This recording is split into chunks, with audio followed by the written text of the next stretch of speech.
Что вы знаете о Яроселе? Он был родом из восточного Казахстана. Уже в детстве обладал большой силой, за что его прозвали Нарбала. В 14 лет пас скот родственников на озере Зайсан. Защищая этот скот, он убил копьем дикого кабана, за что его прозвали Кабанбай. Кабанбай-батыр. Его отец Кожага погиб в бою с джунгарами, когда Кабанбай был совсем маленьким. Вторая большая потеря – старший брат, который был схвачен и замучен до смерти джунгарами. Первый подвиг Кабанбай совершил в 16 лет. Он ночью проник в лагерь к джунгарам и поразил убийцу брата. Вклад Кабанбая в борьбу с джунгарами просто феноменален.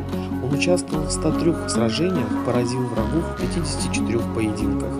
Последний свой поединок Кабанбай-батыр провел в возрасте 78 лет.